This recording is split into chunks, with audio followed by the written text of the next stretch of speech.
जय हिंद साथियों। मेरे कई सारे साथियों ने बार बार मैसेज करा कि सर रिन्यूअल के बारे में इन्फॉर्मेशन दे दीजिए, क्योंकि 2020 के हमारे जितने भी वॉलंटियर हैं जिन्होंने सिविल डिफेंस में 2020 में अप्लाई किया था, उनका एनरोलमेंट हो गया था, यानी कि उनका सी फॉर्म आ चुका था, उन सभी का 2022 के अंदर रिन्यूअल होना है। रिन्यूअल होने के लिए कई सारे लोगों को पता ही नहीं है कि इसका प्रोसेस क्या है। कई लोगों को प्रोसेस तो पता है, कईयों को फॉर्म नहीं मिल पाता है, कईयों को फॉर्म मिल जाता है लेकिन उसको भरने में प्रॉब्लम आती है। तो कई सारे लोग बार बार मैसेज करते हैं कि सर इसके बारे में बता दीजिए, रिन्यूअल के बारे में जो भी प्रोसेस एक बार क्लियर कर दीजिए, और क्या क्या करना है, फॉर्म कैसे भरना है और कितने टाइम पहले रिन्यूअल के लिए अप्लाई करना है।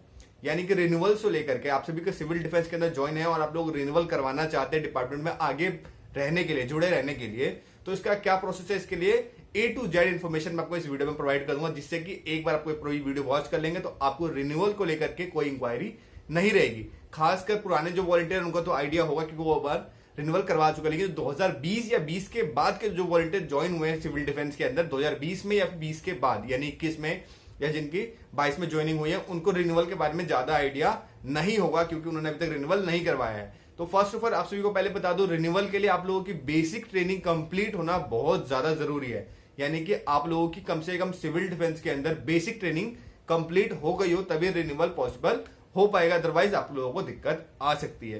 तो आप लोगों को रिन्यूअल के लिए क्या क्या डॉक्यूमेंट लगेंगे पहले मैं वो क्लियर कर दूं। आपके 4-5 डॉक्यूमेंट लगेंगे जो कि हमेशा से लगते हैं।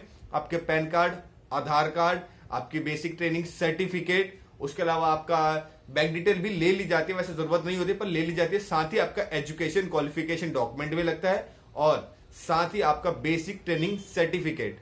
आपके 4-5 चीजें जो हमेशा आप लेके चलते हैं। और आपका सी फॉर्म, मेन माफ कीजिएगा सी फॉर्म भूल गया था, सी फॉर्म, आपका basic training certificate, PAN card, Aadhaar card, education qualification certificate. और कई बार ऑफिस में आपका अकाउंट डिटेल भी ले ली जाती है पर वो मस्ट नहीं होती है, पर आपको अगर जब फॉर्म लगाए तो लेके जाइएगा, जिससे कि अगर उनको जरूरत हो तो ले जाएगा या फिर मना कर दे, वो उनकी अपनी मर्जी है।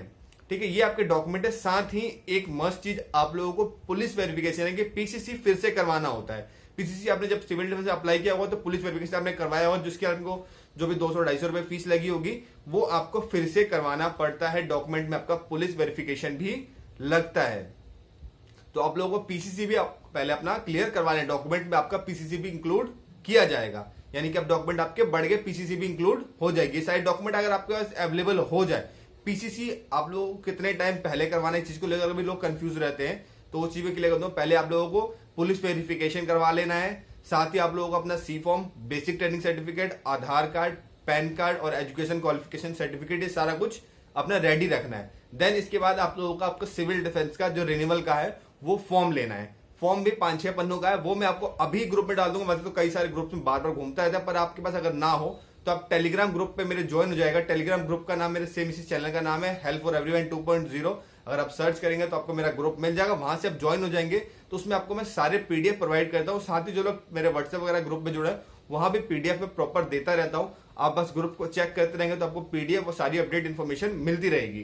तो वहां मैं आप लोगों को पीडीएफ दे दूंगा। पीडीएफ भी 4-5 पन्नों का, इसको आपको फिल करना है।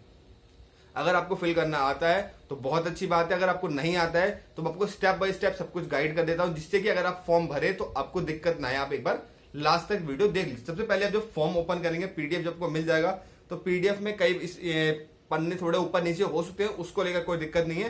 पर फिलहाल सबसे पहले जो आपका आता है एप्लीकेशन का आता है फॉर्म। एक आपको एप्लीकेशन मिलेगा, सेवा में श्रीमान डैश करके लिखा होगा। इसमें आपको जो डैश जगह वहां पे आईसीडी सर के नाम से एप्लीकेशन आएगा। फॉर्मेट को आपको ज्यादा कुछ नहीं छेड़ना है, सब कुछ सेम रहेगा, बस जो डैश ओपलिक है यहाँ पर आपका आईसीडी सर का नाम है, आईसीडी सर। आप सिंपल आईसीडी सर लिख सकते हैं, कोई दिक्कत नहीं है। बाकी चीजें इसमें लिखी हुई है, मैं यानी कि आपका नाम, भर्ती नंबर, उसको डिवीजन, जिस डिवीजन से आप हैं, उसके अलावा दिनांक वगैरह जो भी सिंपल सी चीजें ये आपको भरना है। उसके बाद डेट, सिग्नेचर वगैरह करके इसमें आपका एक फोटो अटैच होगा, इसमें आपको अपनी फोटो लगानी है इस एप्लीकेशन के अंदर। ठीक है, उसके बाद आपको दूसरा अगर आपको कोई पन्ना मिलता है उसमें आपको आधार कार्ड वगैरह की डिटेल मांगी गई होगी। आधार कार्ड हो गया, इनरोलमेंट हो गया, नेम हो गया, general, father name, mother name, date of birth, normal चीजें। ये किसी को भरने में मेरे ख्याल से प्रॉब्लम नहीं आएगी। फिर भी अगर आपको कुछ समझ में ना आए तो आप पूछ सकते हैं, पर मेरे ख्याल से किसी को इसमें कुछ खास डिटेल ऐसी नहीं है जो आपको समझ ना आए। ठीक है, उसके बाद आप नेक्स्ट पेज पे आएंगे तो एक आता है आप कहाँ कंटिन्यू जॉब कर रहे हैं, उसके बारे में फीडबैक का फॉर्म आता है, जो कि कंपलसरी नहीं होता है। अगर लगाना चाहे तो लगा सकते हैं, अदरवाइज फॉर्म को आप स्किप कर सकते हैं, कोई इसके लिए प्रेशर नहीं करेगा। देन जो नेक्स्ट फॉर्म होगा उसमें भी आपका name, father name, enrolment, rank, उसके बाद आप लोगों का जो ड्रिल वगैरह के बारे में जो पूछा था, एक्टिविटी के बारे में जो पूछा था। एक्टिविटी में कई सारे लड़के फंस जाते हैं कि सर ये एक्टिविटी जो ऑप्शन है इसमें हम क्या भरेंगे। इसमें कई बार मॉक ड्रिल वगैरह पूछा जाता है, ड्रिल के बारे में पूछ लिया जाता है, या कुछ आपने कुछ ऐसे कंपटीशन वगैरह में भाग लिया है इसके बारे में जानकारी पूछी जाती है। अगर आपने लिया हुआ है तो आप इसमें इजिली भर सकते हैं। ड्रिल बहुत सारे कंपटीशन होते हैं जैसे कि राइजिंग डे परेड, 15 अगस्त परेड, इस तरह के ड्रिल वगैरह कंपटीशन होते हैं, इनमें आप भर सकते हैं। अगर नहीं किया है तो कोई बात नहीं। साथ ही फिर ट्रेनिंग का आता है। बेसिक ट्रेनिंग कोर्स तो आपने किया है तो उसमें वो डेट आप मेंशन कर सकते हैं। उसके अलावा एडवांस कोर्स आपने किया है तो एडवांस कोर्स यानी कि बेसिक ट्रेनिंग जब आपकी कंप्लीट हुआ है तो आप किसी भी एडवांस कोर्स के लिए दोबारा से कार्यालय में एक एप्लीकेशन लगाते हैं जिसमें आपका एडवांस कोर्स 5 दिन का, 15 दिन का, महीने दिन का जो भी ट्रेनिंग होती है एडवांस कोर्स की, अगर आपने वो किया है तो वो भी डेट मेंशन कर सकते हैं। अगर वो आपने नहीं किया तो कोई बात नहीं।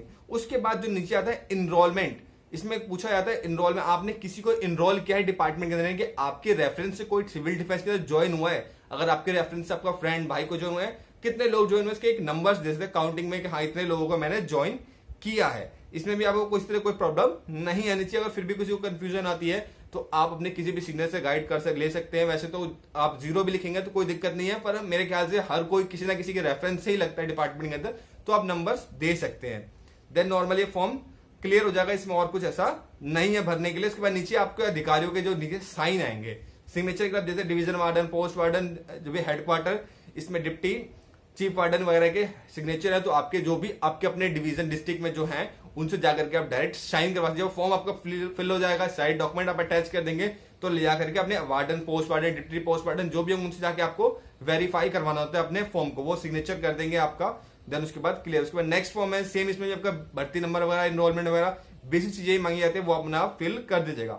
नीचे आपका एक बी फॉर्म आएगा, बी फॉर्म में भी आपका सिग्नेचर आएगा, जहां एप्लीकेंट का सिग्नेचर वहां सिग्नेचर आएगा, डेट आएगा, प्लेस दिल्ली आएगी।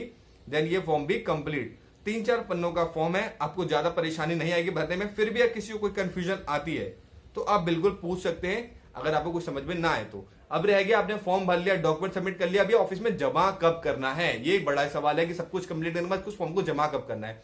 जमा आपको अपने रिन्यूअल डेट से लगभग 3 महीने के पहले करना होता है, लेकिन आप अगर 1-2 महीने पहले भी करते हैं तो इजिली प्रोसेस हो जाता है, पर कहा जाता है कि 3 महीने पहले कीजिए, जिससे कि इन फ्यूचर आपके फॉर्म में किसी तरह की कोई दिक्कत आती है और आपका रिन्यूअल रुक जाता है तो ऑफिस से आपके पास कॉल आएगी, आपके डॉक्यूमेंट में इस चीज की प्रॉब्लम है, जिससे आपके पास ठीक करने का समय हो। अगर आप 1 महीने पहले फॉर्म देंगे और किसी तरह की कोई प्रॉब्लम आ जाती है आपके फॉर्म में, तो रिन्यूअल डेट आपकी निकल जाएगी और रिन्यूअल हो नहीं पाएगा समय से, और आप कहीं भी ड्यूटी वगैरह कर रहे होंगे तभी ड्यूटी हट सकती है। तो लंबे, अगर अच्छे खासे वक्त के बीच आप अगर देते हैं फॉर्म, तो उस बीच आसानी से आपका रिन्यूअल कर दे जाता है। अब रिन्यूअल का आपको जो पुलिस वेरिफिकेशन है वो लगभग अपने रिन्यूअल डेट से 5 या 4 महीने पहले अप्लाई कर देना है, क्योंकि जो पुलिस वेरिफिकेशन का समय है वो लगभग 20 से 21 दिन का लगता है। तो अगर आप 4 महीने पहले पीसीसी का अप्लाई करेंगे तो 1 मंथ आप मान लीजिए पुलिस वेरिफिकेशन क्लियर होने में लग जाएगा।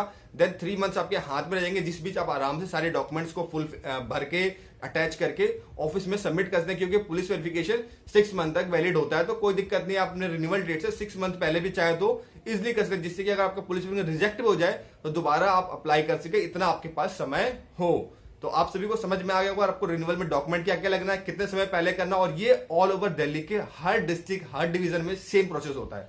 आपको ये नहीं कि सिर्फ इस डिस्ट्रिक्ट के लिए, पूरी दिल्ली में आप कहीं भी सिविल डिफेंस के अंदर ज्वाइन है, आपको अगर रिन्यूअल करवाना है तो सेम आपके यही डॉक्यूमेंट लगेगा, यही प्रोसेस रहेगा, और इसी तरह अपने कार्यालय में आपको फॉर्म सबमिट करके अपने हेड ऑफिस में सबमिट कर देना। देन आने वाले 1 वीक के अंदर, 10 दिन के अंदर, 20 दिन के अंदर रिन्यूअल डेट से कुछ दिन पहले आप लोगों को पीडीएफ मिल जाएगा आपका रिन्यूअल का, जिसमें डेट ऑफ रिन्यूअल होगा। रिन्यूअल की डेट कल कंफ्यूजन होगी तो आपका जो date of renewal C form पे जो डेट होती है वही आपकी डेट ऑफ एनरोलमेंट होती है। उस पर डेट लिखी होती है, जब भी एक एनरोलमेंट नंबर होता है और नीचे लिखा होता है डेट ऑफ एनरोल, वो आपका रिन्यूअल डेट होता है। तो अब आशा करता हूं कि सभी को क्वेश्चंस सभी क्लियर हो गए होंगे सिविल डिफेंस से रिन्यूअल को लेकर के, जितने भी क्वेश्चन होंगे। फिर भी कोई क्वेश्चन होगा तो आप कमेंट कर दीजिएगा, नेक्स्ट वीडियो में आपका आंसर दे दूंगा। जय हिंद साथियों, अगर आपको अपडेट और जानकारी अच्छी लगी हो तो फटाफट वीडियो लाइक कर दो, दूसरों को शेयर कर दे, जिससे कि उनकी भी हेल्प हो सके, अगर उनको भी रिन्यूअल से लेकर के कोई प्रॉब्लम हो, कोई क्वेश्चन हो तो वो खत्म हो सके। जय हिंद साथियों, फिर मिलेंगे अपडेट जानकारी के साथ। जय हिंद।